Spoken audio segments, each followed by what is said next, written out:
We got to the Oklahoma game, Austin was ready to play, and he showed up and played well. And Juergen started to come on and get some more experience. So all those guys that were freshmen last year, they came on, Kendall Josephs and all that type of group. And I think this year, that there's just a bigger group. Somebody will emerge, I'm sure, but there's more numbers there that can compete with each other. And I think that, again, brings a different edge to everything you do. Your practice reps, your drill work, your meetings, the attention to detail in the meetings. They're just a different edge when, it's not clear cut. Nick Saban apparently said today that he thought you guys were the clear favorites going into this year. I'm guessing he had some ulterior motives to that comment, but the way that y'all handled yourselves, looking at, hey, we're number one when the first polls came out, let's stay that way. Going through that experience at the end of last year, do you think that's prepared you for sort of having that target favorite idea around the team from the outset this year? Yeah, I think it doesn't hurt because they've got that experience to draw upon. But, I really think the last several years, as I said earlier, probably 90% of the time we've been the favorite, maybe higher than that. So, we hadn't been the underdog a whole bunch. But I don't – until we go win a couple national championships, we're probably always, little old Clemson. That ain't going to go away until we stick a flag at the top of the mountain. But as far as our players and our team and our mindset, we expect to win. That doesn't matter what other people think or what other people's expectations are or aren't. We expect to win. And, we've got a bunch of guys on the team that know what it takes. They've got great experience to draw from. They've had to balance being number one in the country for a long time. We finished top 10 3 out of the last 4 years. We get everybody's best shot. From a competitive standpoint, we may not always get the media's best shot, but we get the competition's best shot. Everybody wants to line up and beat Clemson. So for us, it's just about focusing on us and what we do. We know we're good enough. That is a fact. It's just a matter, are we going to perform to our standard and prepare to our standard day in and day out. And so that's what we try to focus on. That's what we control. And, regardless of what some preseason poll says or doesn't say or all that stuff, our guys have a real good understanding that, in November and December, it's based on results.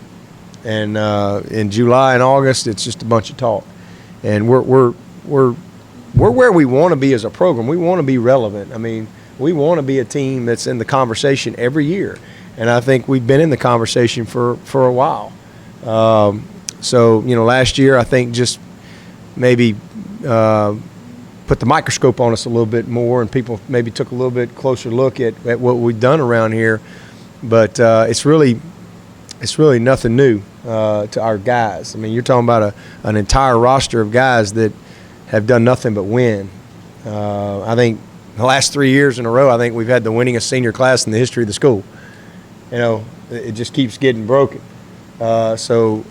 We really just stay. We look inward. We stay focused on what we're doing, and if we do that, then we'll be able to manage whatever comes with that. Every year, you give us a surprise group. Who's going to be the surprise group this year? I think it's going to be our ends, because I think everybody on paper, you just look at that and you go, well, man. We got offensive ends still. You like Gene Stallings, man.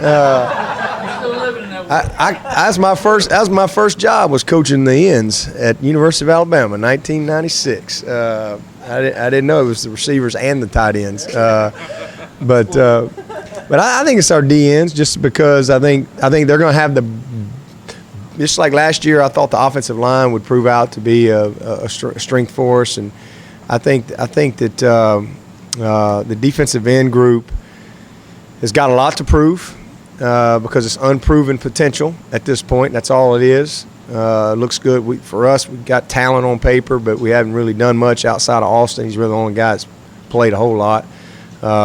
but I think that group is going to be fine. I think when the season's over, we're gonna be going, man, the future looks bright at that position.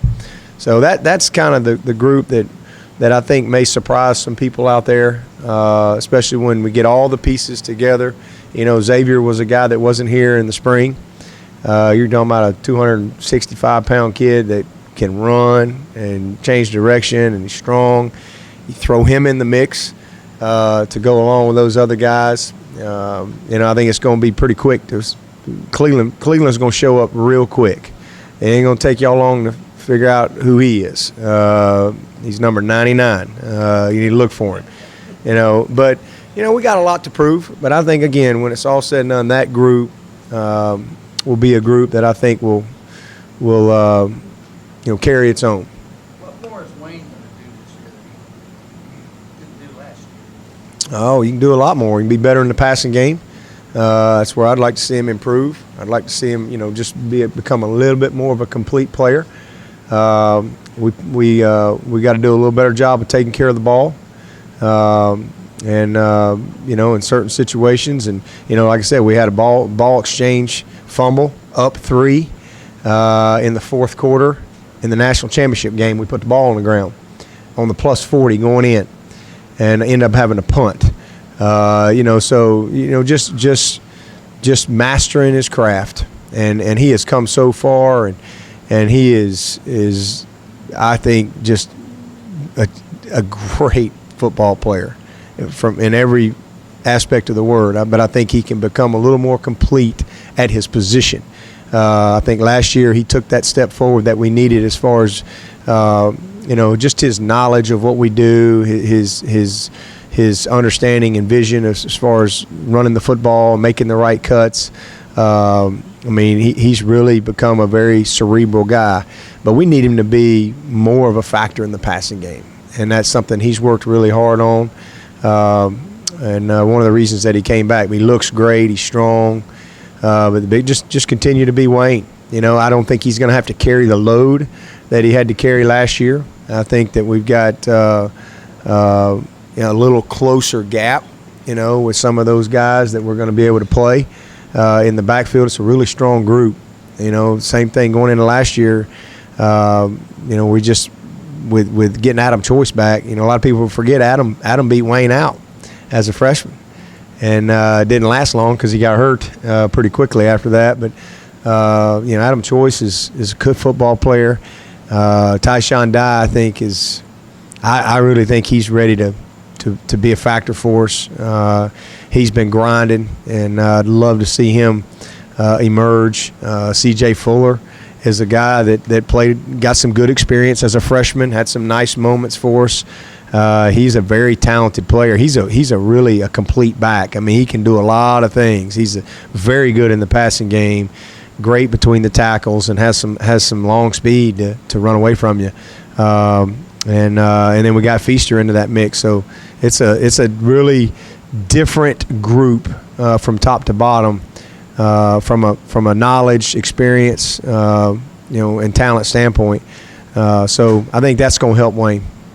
Two-part question. What do you remember most about that trip to Auburn in 2010? And do you kind of embrace that challenge of playing on the road to open the season at an SEC venue like that?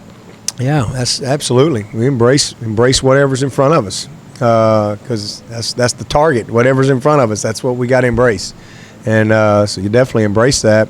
But what I remember about it is a heartbroken locker room. Big lead at half, made some mistakes in the second half, and I remember missing Dwayne Allen wide open for a touchdown down the sideline. Probably would have put the game away in regulation. I remember missing Jerron Brown wide open, literally like wide open. Probably could have thrown it underhanded in the end zone to win it in overtime. And then I remember making the kick, and then I'm thinking that they're calling them offside and they're going to move it close enough. I'm contemplating going for it right there. Next thing I know, they're waving it off because they initially called them offside, and I guess somebody got a conscience or something, and had a little huddle and said our guy flinched the ball, which he did, and it was I don't know how it all came about, but he did flinch the ball, double clutch the ball, and so they respot it, and we hooked it left. That was the year that we got no kicker. We're the worst kicker in America. I can't believe our special teams are so bad. Why can't we have a kicker? So I go and recruit a kicker, and all Cat and Zero did was believe here's the all-time leading scorer in the history of the school. And came back to make a lot of big kicks. So that was just that was the story of that year. I think we lost 5 games by like 6 points or less, and it was like every game came down to a kick, and we were pretty good outside of 40, but inside about 35, we just couldn't get it between the pipes. And we weren't a dynamic. We were kind of transitioning a little bit. We had a little gap year there as far as just our skill. And Nuke was a freshman, and Sammy and all those guys were coming the next year. But that was a tough year, and that was a tough game, tough loss for us.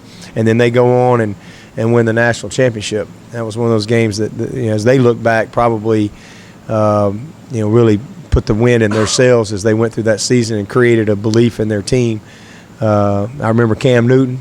He was pretty freaky dude. Getting ready for him, seeing him up close and personal. But it was a great football game, and hopefully we can find a way to get it done this year.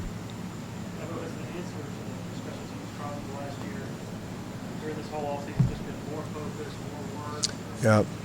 Well, I think that anytime you're not successful at something, and even when you are successful, you still want to always reevaluate, self-evaluate, and look at everything that you do. And we do that in all phases every year.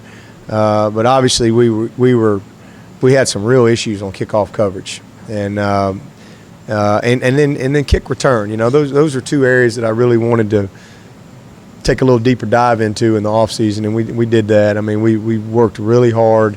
First of all, to really self-evaluate ourselves and to see what the information said.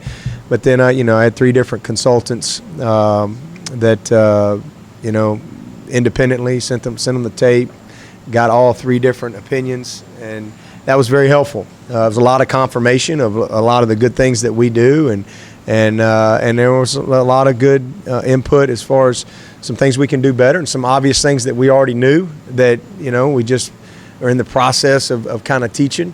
But it was a really good process to go through this spring, and somebody I can't remember, it might have been Phil Potter earlier today, asked me when will I know. I said, well, when we go play, we'll find out. But hopefully we'll be much better. I think we've got great personnel. I think this is a deep roster. And I think we got a lot of guys that have to and need to be involved in special teams. We got some of those guys, like the Trey Lamars and the Shaq Smiths that, I don't know if they'll start for us or how much they're playing in the rotation at backer.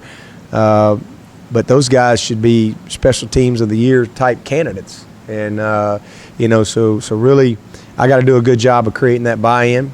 From all of those guys, but I like our plan that we have in place. I love what we were able to get done this spring on our practice field, and then I think Hugel is much more prepared. It wasn't really something that we were asking him to do early part of last year. He kind of got thrust into that at the end of the year, and I think he did a fine job. But I think he'll be even better, and. So that's the big thing. And then I like the candidates that we have from a return standpoint, and had some young guys last year that maybe the lights were a little bright for them in a couple of situations that I think are going to, be better threats this year and have a better understanding of what we're trying to do in the return game. But I'm excited Hugel's back and Teasdale's back. David Estes he snapped the whole second half of the ACC championship game. So he got some very valuable experience, did a good job for us. I think we got a good kind of group of snappers, 2 or 3 guys that we feel good about. The big thing for me is continuing to develop the backup kicker, the backup punter. Who's that going to be? Right now Renfro was our backup punter all last year. So we've got a couple of candidates that we're excited about, seeing in camp, and we'll go from there. Speaking of special teams, what's your thoughts on the report yesterday that they could take the kickoff out of college football here in a few years? Well, I didn't hear that. I was traveling. I was in New York and traveling back last night, so I hadn't heard that. But I mean, I think that I don't like that personally. I think that's a part of the game, but I don't make the rules. So if they do, then we'll spot the ball and play. I wish that I wish we could keep that. I guess the argument is that they're much more likely to have an injury on a kickoff. I don't know what the statistical basis for that is. Yeah. Anecdotally, that you would agree with from your career. Not really. To be honest with you, most of the big injuries I've been around have been non-contact. To be honest with you, I don't know what this data is and all that. I'm sure there's some type of statistical data if they're talking about doing that, but I'd have to see it. But from our standpoint, I don't think we got a long track record of getting a bunch of guys hurt on kickoff coverage. But again, things change, and if that's something that changes in the game, you just adjust and move on. And what we do? Just spot the ball and go play? Yeah, it's just something like spot the ball at the 30-yard line, and if you want to take the ball, you can take it, and it's 4th and 15. That's sort of like the onside kick version of it, I guess. Oh, yeah. Well, yeah, that's a different deal. But